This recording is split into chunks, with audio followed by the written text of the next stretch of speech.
the epicenter of India's e-micromobility.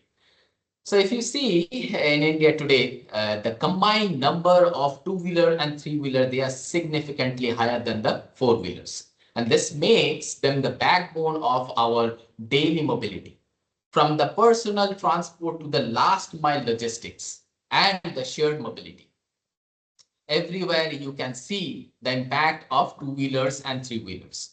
Now, at this crucial juncture, when India is aiming towards the energy independence and sustainability, it is not enough to electrify only just the passenger vehicles. We must also focus on electrifying these two dominant players in the segment, the two-wheelers and the three-wheelers. And encouragingly, this transition has already started happening.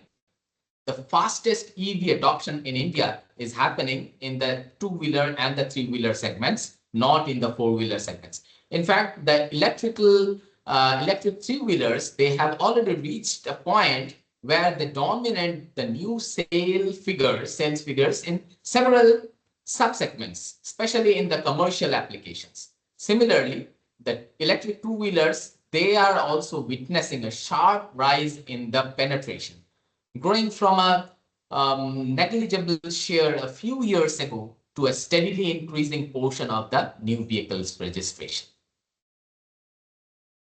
Now, at the heart of these micromobility lies the battery. And when we talk about the micromobility, we're not just referring to the small electric vehicles. We are actually referring to the entire ecosystem of emerging mobility-driven applications. And these include the last mile delivery system, which is the backbone of India's fast-growing e-commerce and quick commerce sectors. And then the ride sharing, which is enabling affordable and shared urban transport, and the giga economy, where millions of livelihood now depends on electric two-wheelers and electric three-wheelers operated for extended daily hours, right? And then the urban logistics, which is powering silently and low emission good movement within the dense city environment. And increasingly, the drone-based inspections and delivery systems are also evolving. While they are mostly supporting these days some monitoring and agriculture, they have the potential of bring their innovation into the medical supply transport also. What connects all of these is that they are all battery intensive and duty cycle driven applications.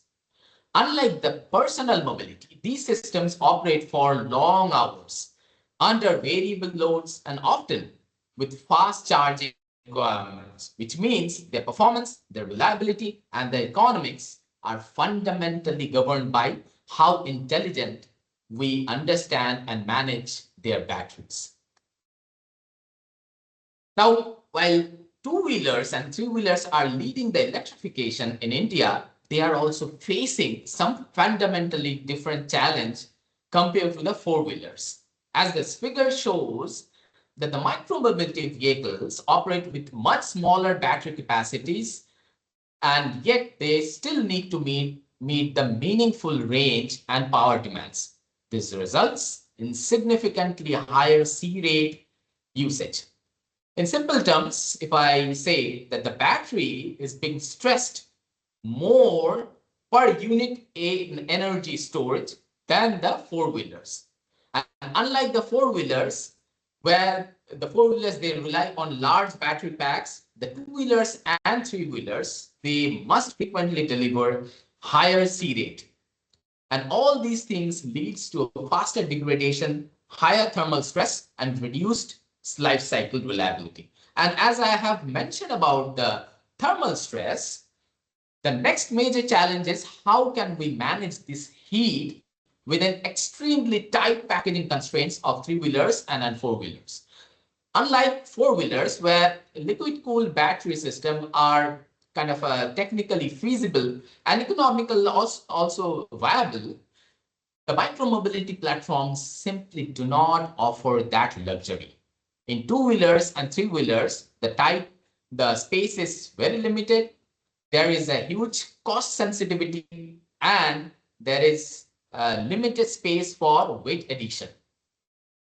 So that's why liquid cooling is not an option, and that's why a lot of air cooling based thermal management system has become very dominant player. Now, as these micromobility, they need to rely on air cooling under high C rates. This makes the thermal design far more challenging. And as a result of that, we are focusing more and more on state-of-the-art thermal management system. And for such thermal management system, battery analytics becomes very crucial. Now, there is another rapidly emerging segment in the e-micromobility, right? That is the drones and UAVs. And their battery challenges are even more extreme. Unlike the road vehicles, the drone batteries operate under high pulse load conditions and mission critical reliability requirements. And these are not range driven systems, they are flight stability driven systems. For example, the simulation that I'm showing here is a simulation of a 22 drone, a LiPo battery, and that has been shown during its typical mission profile. The battery continuously operates at an average discharge rate of nearly 3C. Now, if we go to a real-world experimental condition, things become even more demanding. An experimentally developed single-rotor UAV powered by an LFP battery has demonstrated that discharge spikes can reach as high as 12C. That means the drone batteries must simultaneously handle sustained high power draws, sudden load pulses, and zero tolerance for failure. And these things make their behavior far more non-linear and complex compared to the ground mobility batteries. Now we have understood the need for an improved battery analytics, and the next step is how we bring that battery analytics with the help of an improved battery BMS. To make a meaningful two-wheeler and three-wheeler and even for drone, we need an advanced BMS built on these 4 or 5 key ideas. The first one is the physics and data-driven hybrid models, which combines ECM, the equivalent circuit model, or electrochemical insights with the real-world field data to make the state estimation much more reliable. The second one is AI and ML assisted state estimation for advanced observers such as adaptive or extended Kalman filter, unscented Kalman filter, particle filters, or even some other data-driven methods. The third one is the usage-aware degradation modeling. Degradation is one of the primary criteria for the battery analytics, and we need to go beyond the simple calendar and cyclic aging to capture the duty cycle's effect on the battery's degradation. Fourth is the active balancing of the battery cells within the pack on module. And finally, the fleet level analytics. The battery analytics or the BMS should have the capability of sending and receiving the data from cloud and also in the form of edge BMS. Now, with that, I would like to give one example where we can move from the concept to the implementation. What you see here is a physics-informed SOC estimation framework tailored for micromobility. When we use a 3 RC circuit-based electrical equivalent circuit model to capture the transient electrical behavior of the battery under real-world usage conditions such as frequent acceleration and braking. And this model is formulated in the nonlinear state space framework, which allows us to combine it with an extended Kalman filter. And since vehicle measurements are always noisy, the EKF helps to fuse the model prediction with the real sensor data to generate an optimal SOC estimate. This becomes especially important for the micromobility, where high pulse loads and dynamic duty cycles are otherwise can lead to a large deviation in the SOC estimations. And the last example that I would like to give is a real-world data-driven SOH estimation framework for UAV or drone batteries, which combines the physics with learning. In offline phase, the mission data, including current, voltage, and temperature, and flight conditions, can be collected to train a deep learning-based framework where we have the already ROEM, the reduced order electrochemical model of the battery is available. And this helps to build a mapping between the operational stress and battery degradation. And during the online or real-time application phase, the UAVs, which continuously records the real-time usage data, those measurements can be used to update the parameters of the reduced order electrochemical model through online identification. And this kind of framework can enable real-time SOC tracking that remains also physically meaningful. Now, with that, I would like to come to the conclusion of this short discussion, where I would like to say that battery analytics is the difference between the usable and wasted mobility. It delivers a longer life, lower operating cost, and smarter charging, and better fleet uptime. Also, it makes sure that drones are safer for their missions. And India's micromobility revolution, these batteries are not just a storage, they are the economic engine.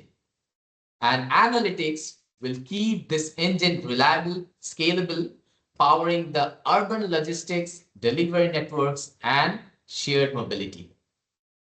With that, I would like to thank you all for listening to me, and definitely would like to engage for a panel discussion after everybody finishes. Thank you. Thank you, Professor Atreya, for such a nice opening remark and introducing battery analytics in micromobility. As you have given a very nice overview of different kinds of battery models, the most important thing is the battery parameters. And we have a best person to talk on that. It's Katie from About Energy. Now I request Professor Atreya to stop sharing his screen, and so that Katie can take over. Katie, please feel free to share your screen and start. Perfect. Thank you so much. Great presentation. That does lead very well into mine, which I think worked very well. Can you see my slides fine? Perfect. So, hi, I'm Katie. I'm with About Energy over here based in central London, where we really focus kind of on that whole path of how do we get from parameters all the way to a full model so we can start doing these analytics. And if you'll bear with me today as I get on my soapbox a bit, where I really want to talk about, as Mayor said there, it's not just the model, it's also the parameterization. So a little bit about us. As I said, at About Energy, we focus on really parameterizing models of real lithium-ion cells. So those who don't know about us, we are a spin-out out of two different universities over here in the UK. So out of Imperial College London, as well as the University of Birmingham. And what we really focus on is kind of trying to assist in accelerating this electrification that we all really care about. And a big thing we notice is this parameterization gap. So a lot of people have batteries, a lot of people have BMS, but it's how do we kind of get between there, and how do we use these models in a really intelligent way? So we have kind of four models that are our main one. We look at electrical models, so an ECM, which I'll chat about in a bit, electrochemical models, so our Dorough-Fuller-Newman or P2D, and then we also do thermal as well as degradation modeling. And what we really focus on is kind of taking you through that entire story. So before we dive in, I think the previous speaker really highlighted this well for me, but just to kind of hammer home a bit more of what are models? Why are we even using them? And as was mentioned, what models allow us to do is to really infer these internal states that we can't directly measure. So things like state of charge, state of health, how our resistance is growing. And then it also allows us to take that lab characterization and convert it into real life scenarios. So obviously, we know batteries are dangerous, batteries are difficult. We don't want to just be tossing them into any kind of micro e-mobility. We want to really be able to stress test them and be choosing the right ones. And with that, it's really predicting this voltage response and this heat generation. So how can we use models to do this intelligent design? And then I think the last one, and I think maybe anyone who's ever been in a lab is very familiar with, battery testing is expensive. Battery testing takes a long time. So can we use models to maybe cut down that time and get something better about them? The things that models do not do is they do not replace physical validation, right? We will always need that experimental data, whether that be in the field or in the lab. And the biggest one, they don't remove the need for high quality data. And that's what I'm going to talk to you about for about the next 5 minutes. Is I have a very simple diagram here, but we all want a good model. And to have that good model, we need this good parameterization, but we can't get a good parameterization without having good data. So it's really important to kind of be taking this holistic approach of, at the end of the day, we want these battery analytics, but how do we get there? So make sure we're all on the same page. Kind of the two common battery models we see, right, are our equivalent circuit models and our physics-based models.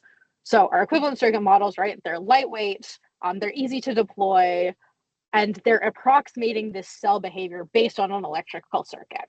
So we're saying, ignore the chemistry, what is the response of my battery? And here we just have a really common kind of 2RC, similar to the 3RC that was just shown. And then kind of on the other end of the spectrum, we have these physics-based models.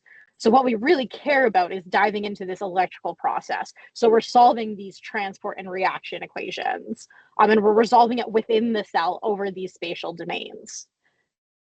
And it leads us to these two very different parameterization problems, where with our equivalent circuit model, we tend to do a lookup table. We're doing purely electrical tests and just trying to get that response of what is the battery doing.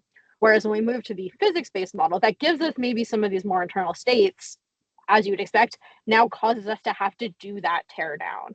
And so instead of having a lookup table, we end up with this kind of mashup of parameters where we have some scalars, so maybe our electrode thicknesses, but then we also have the voltage response, and we have these diffusivity equations that we're now fitting to. So again, two very different models that we can look at. And when we look at it, you might say, hey, Katie, obviously the physics-based model is going to be way better, right? We're getting these internal states. And so if we look at, I have two just very simple examples here of a moly-cell P45. And what we can see is actually, when we're looking at the ECM here, we're getting a better response of the equivalent circuit model. And I won't dive into any of that right now. But then we go and we look at a charge, and these are the exact same models left to right. And we're getting, again, now a much better response from our physics-based model. So really, we can say here, there is no one model. There is no catch-all, right? And there is no parameterization across all of the conditions that we can catch. Sorry, someone's saying my screen is not visible. Maya, are you able to see it? Oh, yes. Okay. Yes. Okay. It's visible. I'm sorry for whoever can't see it. You'll just have to listen to me. So what this really comes to is we then need to take this step back and look at, actually, it's the application that's going to define how we decide what we need. I have 4 examples here. There are infinite more. But if we look at a battery management system, right, we need that state estimation, we need a very high voltage accuracy, and we need some temperature dependent mapping. So often something like an equivalent circuit model is very good for that. But then if we start looking at, okay, what if I want to optimize my fast charging? Now we need those internal states, and we need those parameters accurate at maybe these low temperature situations or these very high rate diffusion limited behaviors. And then we go another step to something completely different, where we have battery pack thermal design. And actually what we care about most now is that heat generation. and what those entropic coefficients. So again, another parameterization problem. And then we're not even going to dive into lifetime predictions right now, because that just, it throws a whole nother spanner in the works, right? Where we know that it's path dependent. We know that it's cell dependent, it's thermal dependent. There's so many things leading into this. So it's yet again, another just this entirely new parameterization and modeling problem.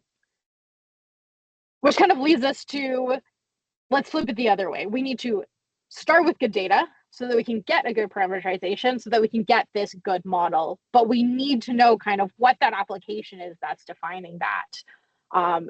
And kind of the final thing I want to bring up is, to get that good data, we need that good design of an experiment. So we need to be kind of thinking in this very holistic, circular approach of how we're getting there.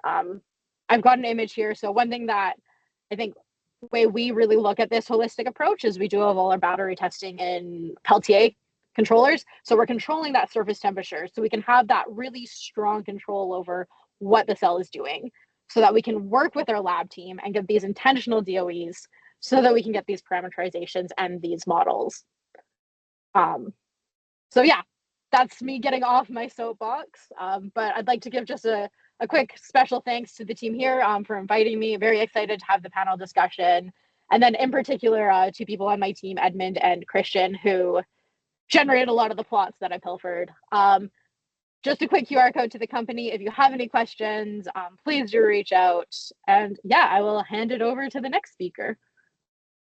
Thank you, Katie. Thank you very much for giving us such a nice overview about battery parameterization and why it is important and what are the challenges. But now, once we have a battery model, once we have a battery parameter set, let's implement that into the BMS system. And for that, we have Nick, who will take us about the battery BMS and battery IQ BMS and what fantastic work they are doing in that segment. Nick, to you.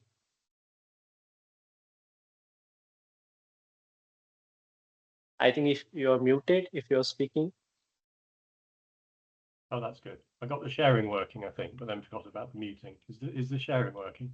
Yes, it's working. Brilliant. Thank you very much. Yeah, thank you very much to Dr. Atreya and Katie. So I think it's really interesting that we've got lots of different people working on a really broad environment for this whole thing. You can't just have battery models. You can't just have the theory around how to deploy batteries. This all needs to work together. So I'm pleased that we're actually all talking about the same thing, but we're bringing lots of very different interrelated activities together with this. I'm going to talk about Battery IQ, which is a company that we formed last year. We've been working on this for at least a couple of years before that. What we found is that for battery monitoring for BMSs, at the moment, most BMSs are either bespoke to companies, so they make their own BMS for their own scooter or bike or whatever, or they buy in a generic BMS from the Far East. So there isn't really a sort of semi-open source, visible, transparent system for actually doing battery monitoring. And on top of this, we added a radio onto it, and I'll show you what we've done with this.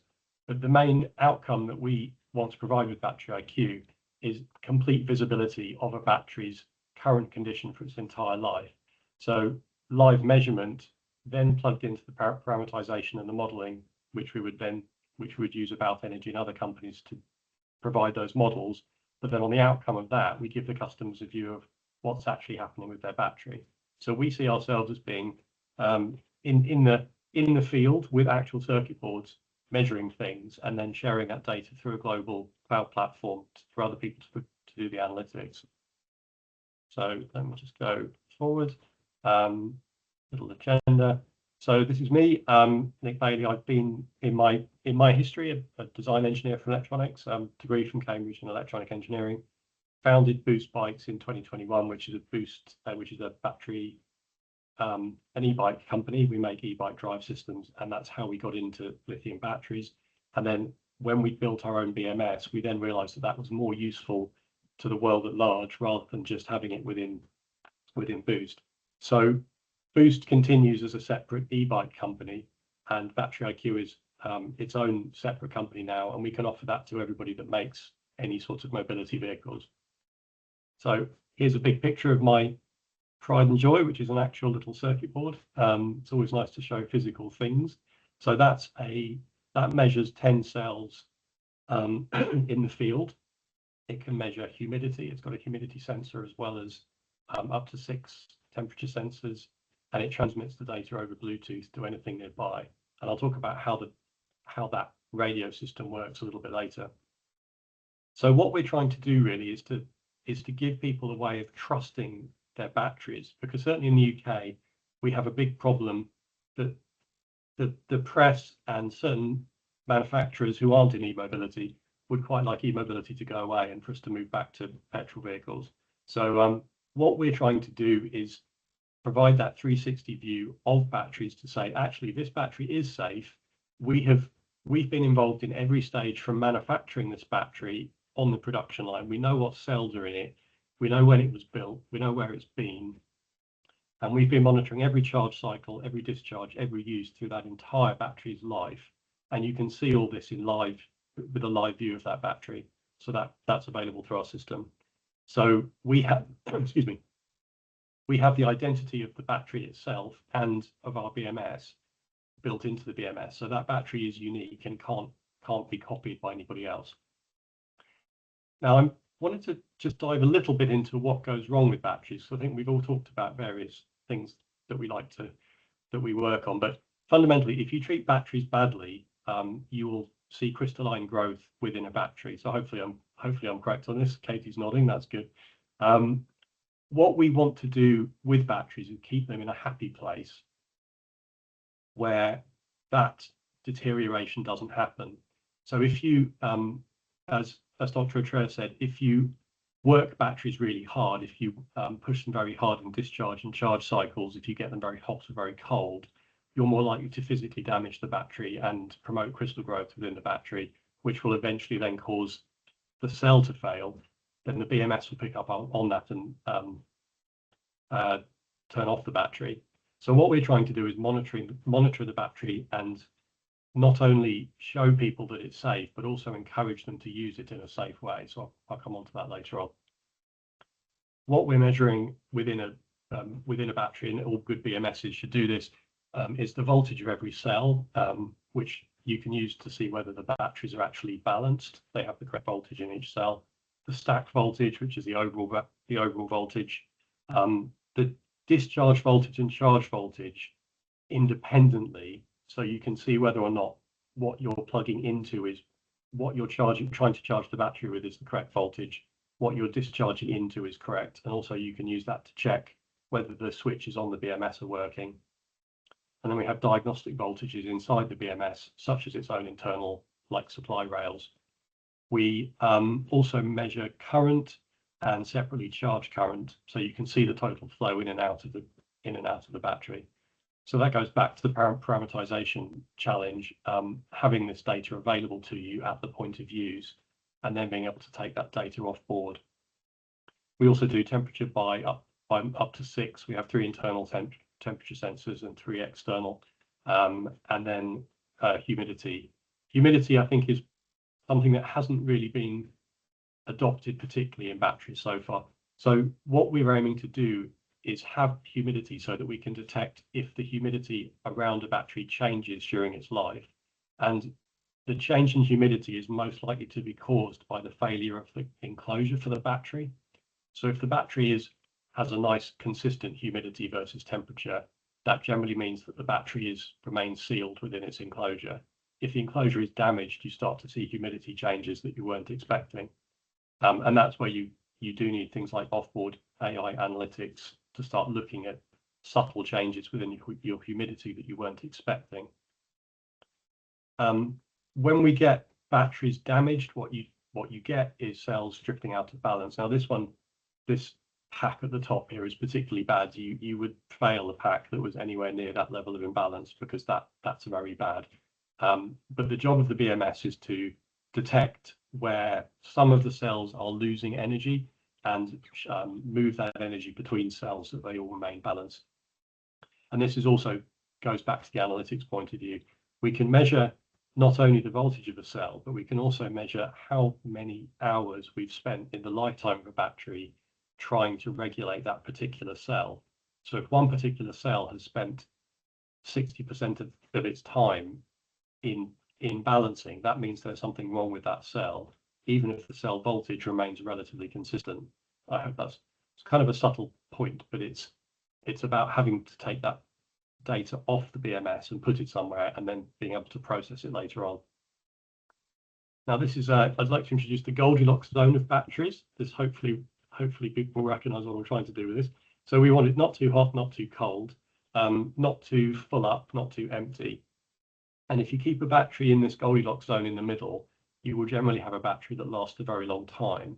If you get it too hot, so particularly above something like 60 degrees, that will start to physically damage a battery. Batteries are actually quite happy up to about 30 degrees. You actually get very good performance at 25 to 30 degrees. But if you push them too high, you will start to damage them. If you charge them below 0, that will promote crystal growth. So we want to stop people using them below 0. Above 4.3 per cell for lithium metal cells is not good. Below 2.8 is bad as well. So again, we're trying to make sure that the battery remains in that happy zone. And this goes back to the usage performance of a battery, trying to avoid particularly small motorbike e-mobility vehicles from being pushed too deep into the discharge cycle, which actually significantly reduces the cycling of that battery.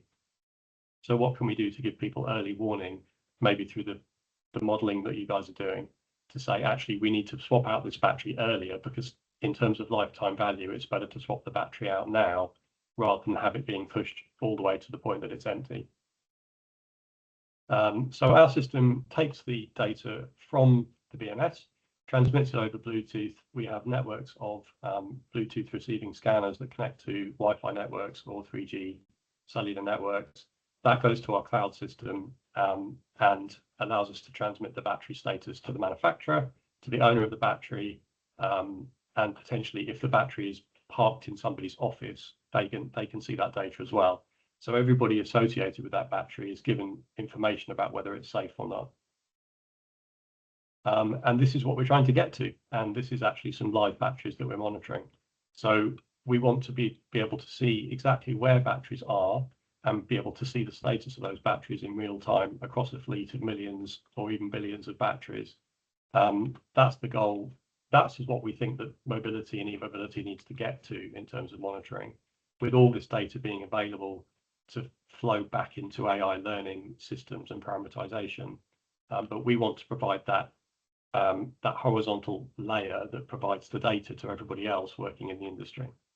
So that's been a very fast run through. I was talking very quickly. I hope that all makes some sort of sense, and look forward to questions. Thank you, Nick. Thank you very much for explaining how to keep a battery happy, not to fully charge, not to fully discharge, not too hot, not too cold. And yeah, I really like that schematic representation, and also explaining how battery IQ BMS are monitoring some of the safety events, including the humidity, and you are tracking that. Glad to know that. Now let's come back to India, where we have a hot weather, where we have a high humidity. And when we talk about e-micromobility, we are not talking about one cell or few hundred cells. We are talking about millions and millions of cells. And that's where we need a gigafactory to manufacture those cells that can actually deploy in the e-micromobility.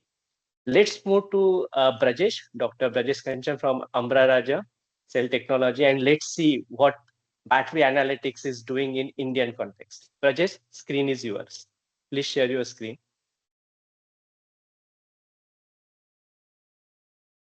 Thank you, Mayur, for inviting me first. So let me know if my screen is visible. Yes. Yeah, good to go. Perfect. So in India, we are on the kind of afternoon right now we are in. So most of the participants will be also feeling kind of laziness or something like, okay, sleepiness. I will try to tell a story, and then in the meanwhile, we will also learn something. So let me start with the product comparison part. Then we will be seeing just now Mike was saying like product process or Zika. We will be also checking why exactly battery is complex, manufacturing process, our company AR Act, why simulation, and typical workflow that we are following here. In product comparison, let's consider this is very simple product here. So this is water bottle. Let's say if this water bottle somehow, if this water bottle, the height of water bottle is changing by, let's say, 10 to 10.1. Nobody cares, right? We are getting our functional thing done, that to hold water, and it is completely fine from the customer perspective. But what will happen if we will be having a product like this?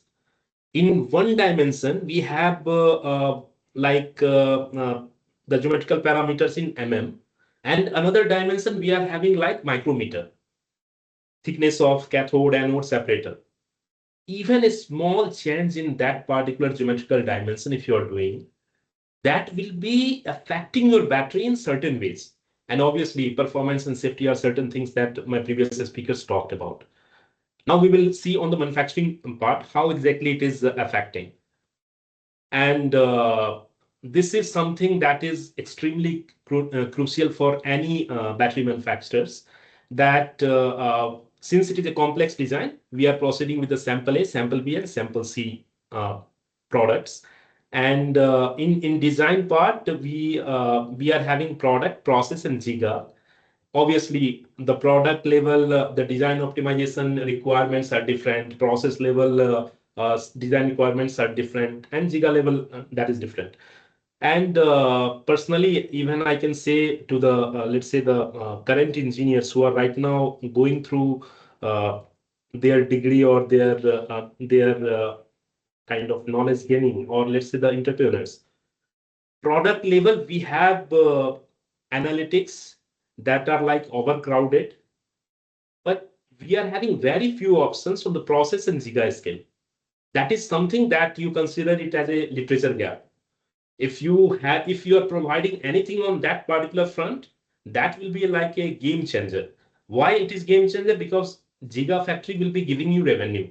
Product and process will be something that will be going for the R&D. Good, we are developing certain technology, but at the same time, unless and until that particular let's say the technology advancement can come to the giga scale, then only a kind of company like us will be making the money, right? So giga scale or process level simulation is something that is still a literature gap. Maybe someone from IIT Kharagpur or even University of Warwick, IIT Madras can pitch certain solutions on that front. And at the moment, we have our sample A facility we will be developing here, then sample B and sample C. These are old pictures. You will be getting the AR Act kind of updates from official handle very soon. This is a very particular and really exciting year for 2026, really exciting for us. Now let's see why battery is complex. Because of this multi-length and multi-physics phenomena, we are starting from the atomic scale where the non-continuum will be dominating. We will be checking whether our diffusion coefficients or whether our, let's say the kind of barrier, activation barrier is prominent or not. If we are going to add certain element, how exactly it is going to behave in certain, if we want to increase ionic conductivity, which particular atom or molecule we are going to add. Then particle scale, electrode scale, cell scale, module scale, and system scale. So from our ARAC perspective, we are taking care of the entire scale. We are working and we are doing the R&D on all the mentioned scales that are here. And we are also having certain results. Now let's come to the battery manufacturing process.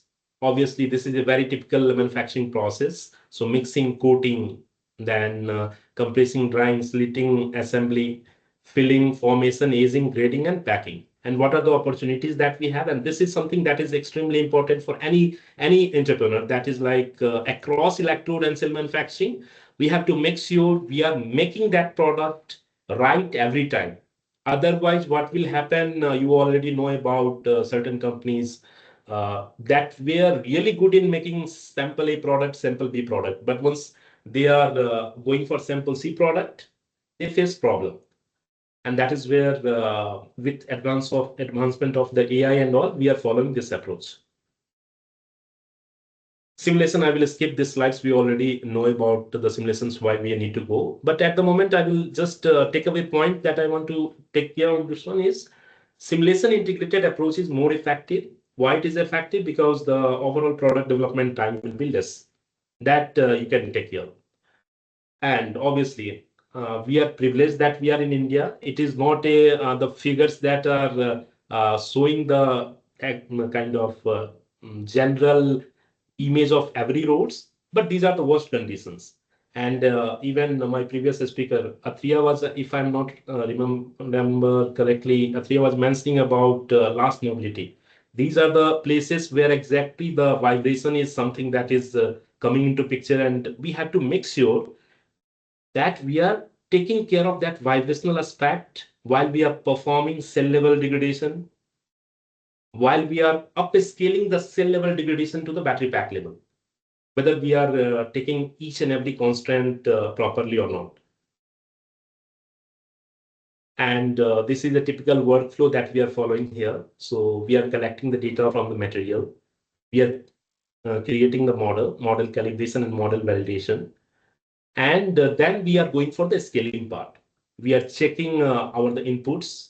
Different inputs are there, and based on that, capacity, maximum temperature, maximum resistance. These are just the three output that we are looking for in our scaling parameters.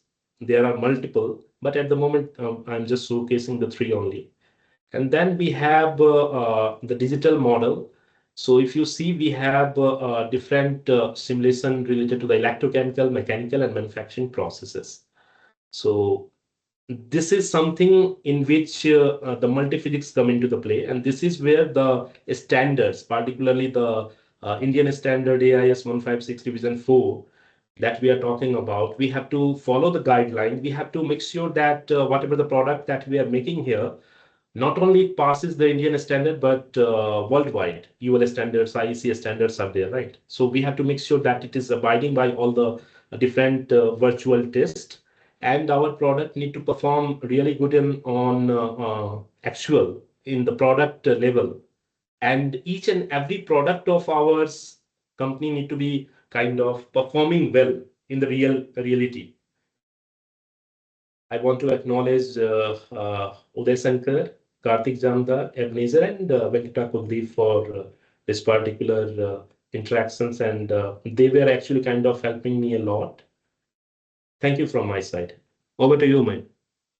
Thank you, Brajesh. Thank you very much for giving us the overview what Amra Raja is doing. I really happy to see the giga scale production that is coming online by the end of 2026. Now, as we touch the different aspects of battery analytics in e-micromobility, let's have some question and open the floor for the discussion. So my first question is to Professor Atreya.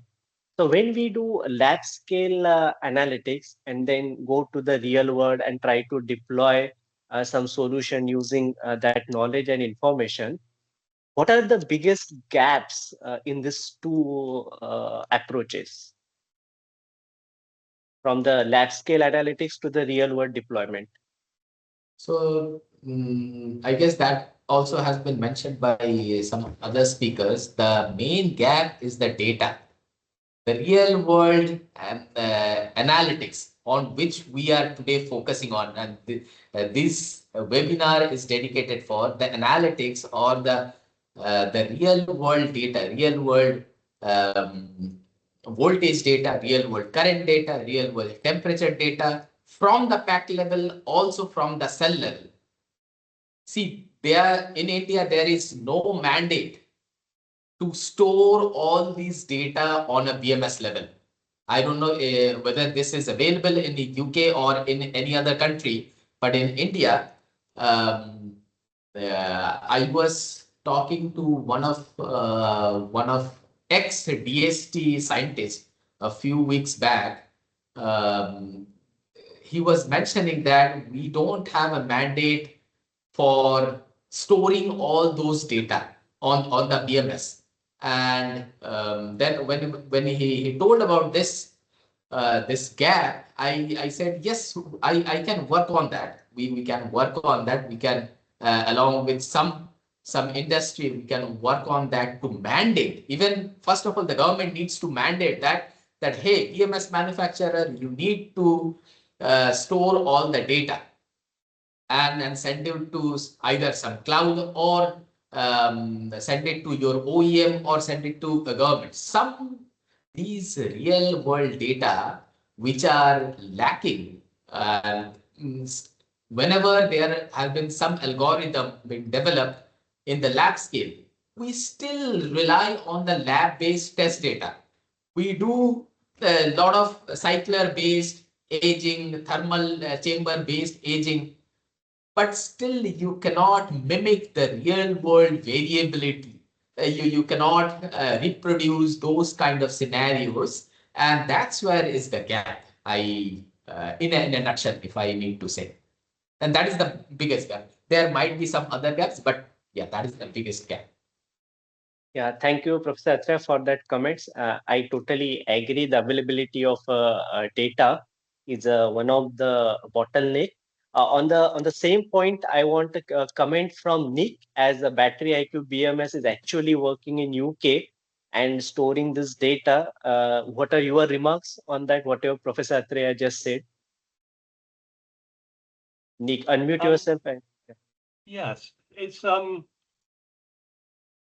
when you have to deploy devices in large quantities, you tend to have challenges with cost, because there are BMSs available that have lots of data and analytics on board, but of course they're much more expensive, which means people would rather just buy a cheap BMS. So what we tried to do with Battery IQ is actually cost optimize the BMS from the very first moment that we built it. So our BMS is around about $10 or less, which is comparable in cost to a generic BMS. You can add memory relatively quickly these days, or relatively cheaply. The challenge is actually getting significant data capture from the battery.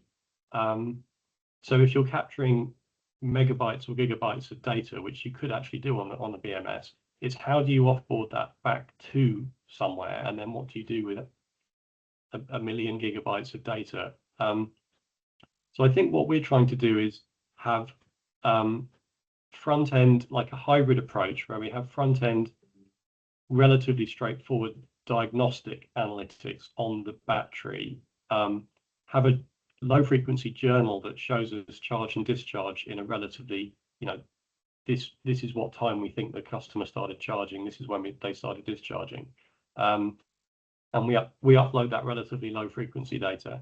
I think we are looking to, I think the advantage of us being neutral is that we can work with anyone that wants that data and provide the technology into the environments. So if people genuinely do want that in their systems, we have the platform to be able to do that. Okay, thanks, Nick. Now I would like to go to Katie. The About Energy actually generates that data that we are talking about. So Katie, when we move from one chemistry to another chemistry, say from few cells might be NMC, few cells might be LFP, how this parameterization approach changes? Yeah, Or that's you a use great the same? question. I think the approach might change a bit, but I think the core of what I was saying is still there, is just looking at your DOE. So if we think of different chemistries, typically you'd switch different chemistries for different applications, right? Our performance of an LFP is going to be very different from an NMC. So the parameterization approach might change a bit in regards to that of where are we really focusing on? Are we thinking of kind of these grid storage applications, which maybe something like a WLTP isn't that important, but you're maybe more concerned about kind of depth of discharge and temperature gradients, and all that. Whereas in NMC or somewhere like a very high powered application like drone that was brought up, you care a lot more kind of at maybe these high power spikes at high and low SOCs. So it's really thinking about that intentional DOE design that leads into your parameterization, because at the end of the day, a model is a model. right? We're not fooling anyone thinking we're getting an exact replication, even with an electrochemical parameterization. So it's where do those trade-offs come in with the parameterization? Not necessarily, I have a chemistry, so I model it this way. It's where is my model going and how is my model being used? Does that make sense? Yes, yes. Yeah. Thank you very much for touching and giving the a brief overview. So as you was mentioning about different operating conditions, I would like to go to Brajesh. That in India we have a high temperature gradient, and he was also mentioning about the road conditions, vibration as the effect. So what are those different modeling conditions that you actually consider while manufacturing the gigascale batteries, and how those battery analytics affect your manufacturing decisions? If you can elaborate a little bit or share some of the anecdotes from the real life actual manufacturing line, that would be great. Yeah, sure. So I believe it was last year somewhere in January. Once my manager called me and then he want to understand like, Bridges, can we do the multiphysics uh, related to the vibration plus thermal plus electrochemical? Can we do like that? Then I mentioned obviously, theoretically we can always do that. We have flexibility of multiphysics adding the equations. So now the query came on the experimental side. Let's say the AIS 156 standard that I was referring to. What are the exact experimental procedure that they are following for that particular product? Our product, let's say cylindrical cell, what exactly is the different steps that they are following for doing that experimentally, this part. So test will be having multiple steps. What we fundamentally did is we want to make sure that whatever the steps are there, we are following that steps virtually, no doubt on that part. But the next step that we did from our end, we increase the tolerance limit. Let's say if the temperature limit is from 0 to 50, we have increased 10% extra in the both direction. And then we try to understand how exactly is the performance, whether we can still go for the higher C rate or not, whether we can still get some good performance or not. Still, obviously, the safety should not be compromised. Temperature is one constraint. Whether we can have vibrational frequency from 20 hertz to 200 hertz, or can we just go even higher than that?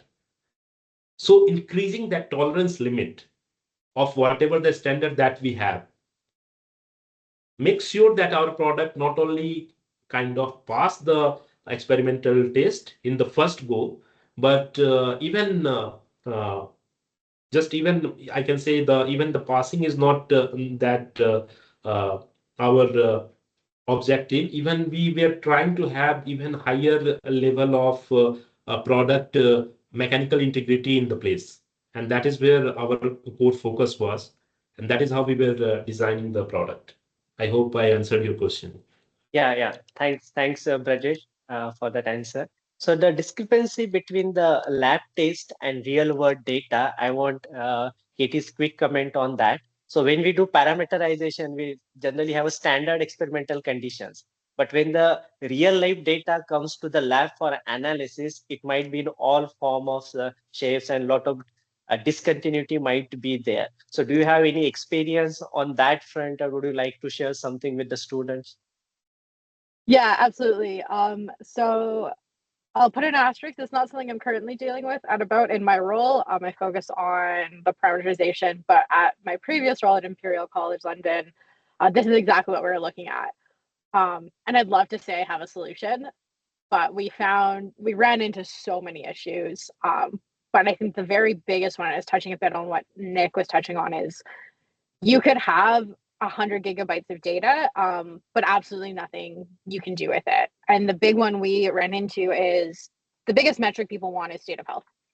And typically in a lab, the way you get state of health, right, is you do capacity fade. So a full charge, full discharge. If you look specifically at micro e-mobility, I think I had a year worth of data and not a single full discharge. And so it's how do we get this data? How do we get capacity fade when we have 17 charges, and each one is a different depth of charge, and we have only dynamic discharge. And I think that's, to me, that's the biggest problem we run into with trying to use field data, is there's a lot of very good information there, but it's very hard to get just raw analytics out of that, because every person does something differently. If we think about an electric bike, every ride is going to be completely different. Every charge is going to be completely different. And that's not even touching on noisy data. And how do we store the data, and where do we send the data? So I think it's a very important problem to be looking at, because we know we need this data to get accurate degradation models. But it's still, I think, a very open question of how do we use that data in a good, intentional way, and how do we kind of use it to our best advantage? How do we use all this incredible information we can gather with these BMSs that these teams are looking at, but in a way that's truly meaningful? I wish you all the best of luck. It's a really interesting problem. It's a really fun problem, but it's definitely not a straightforward problem. Yeah, I agree to that. Thanks, Katie, for sharing that anecdote. Now I would like to move to Professor Atreya. So as we are in academia, what do you think, where we can contribute most from academic point of view, whether it's algorithm development or parameterization or data set development or validity framework, where we can contribute from academic point of view? So from an academic point of view, I guess it's not about where we individually can contribute. I would like to attack the problem in a little different way, where we can collaboratively contribute. That would be my perspective or my answer, because see, there are problems in every aspect, in every phases, right? So through academics, we can do a ton of exploratory research. Now, if those exploratory research are kept in silos, then those exploratory research are not going to make a lot of difference in the actual market, in the actual batteries industry.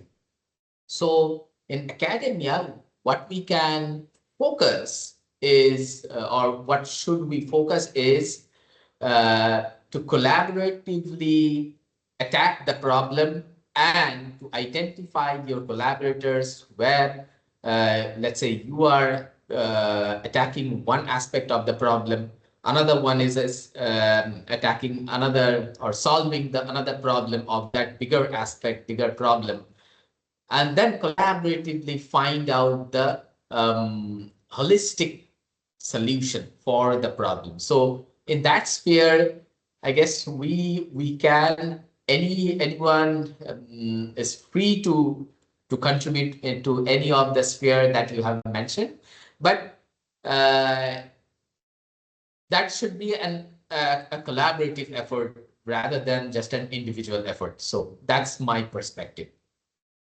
Yes, I agree. And the event and platform like this, where we have people from industry and academia, is one small step in that direction. Now let's take some Yes. questions from the student and participant. So we have one question: in micromobility sector, how can we enhance the safety of the battery and SOC and SOH prediction? How data-driven model can help in that comparison? So this is specifically for Atreya and Katie. So it's in Q&A. So I will go to Atreya and then to Katie. I will repeat the question: how data-driven model can help? How data-driven model can help, as just Katie mentioned, that there is a lot of disparity between the lab-based data and the real-world data. So a data-driven aspect, and when more specifically when you are developing some, let's say, SOC or SOH estimation algorithm for a BMS, which will eventually be deployed on a real environment, real world, we should develop those algorithms at the forefront, at the beginning of the pipeline, using the real world data, and that's where data driven approaches are, I guess, the most appropriate. Katie, quick comment. Yeah, I think. You are muted. Am I No, still no, yeah, muted? please go ahead. Okay, No, no, no. perfect.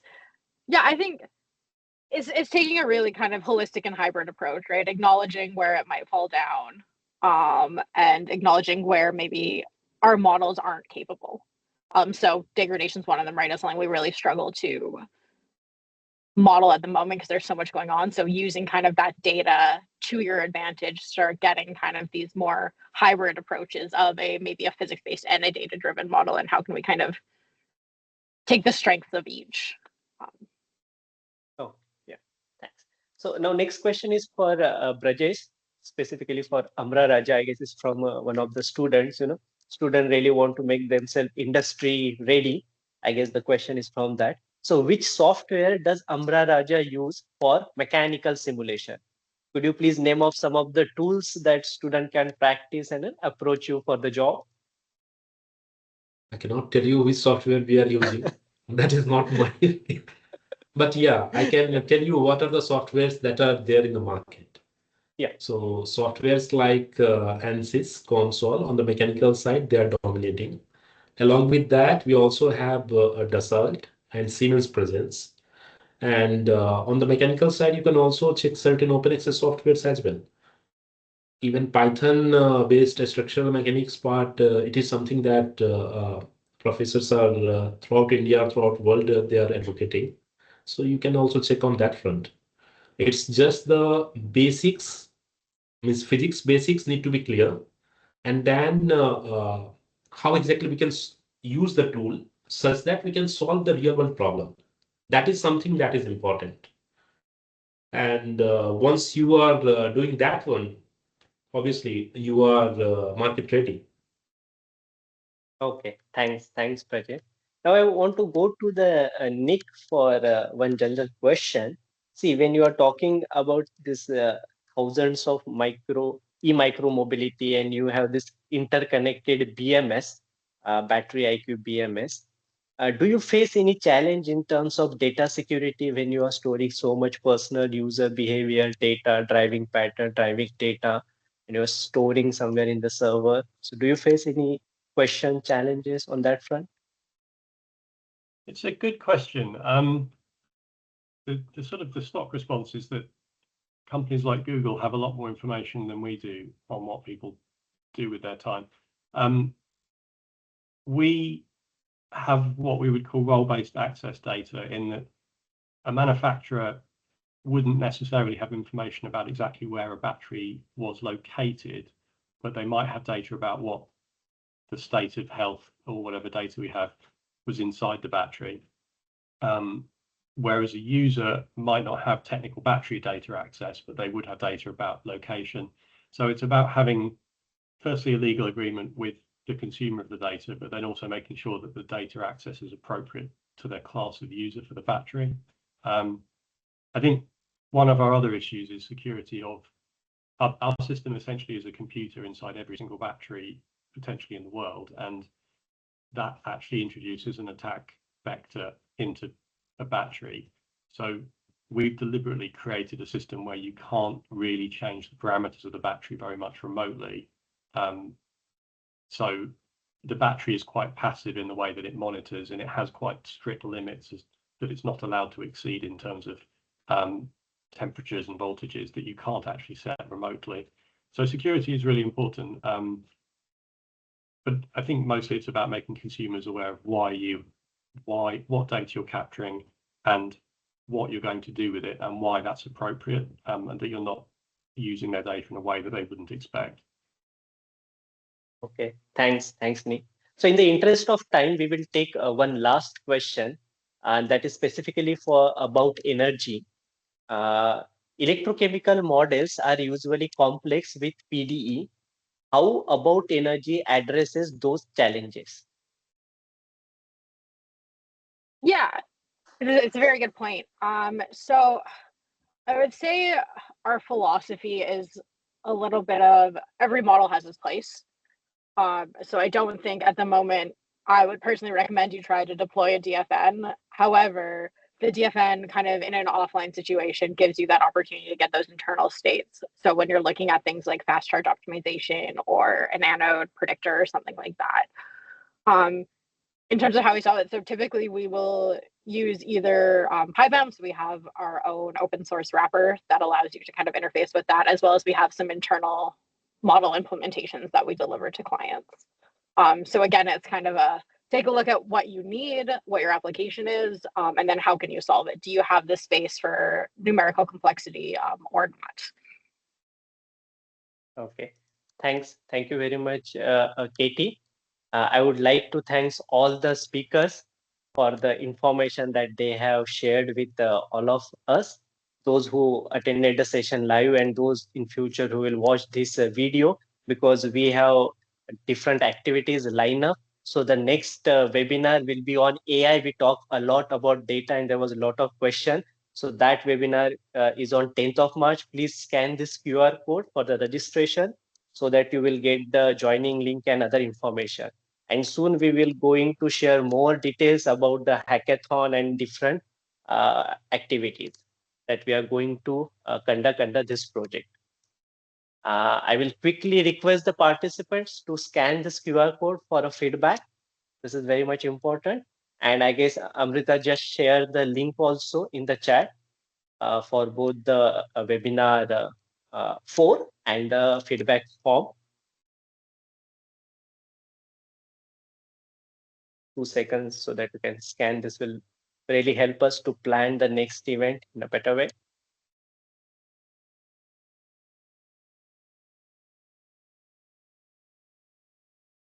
Perfect. With that, once again, I would like to thank all the speakers and my collaborators and our funding agency that given us this opportunity to conduct this webinar. Thank you very much. Bye-bye. Thank you. Bye.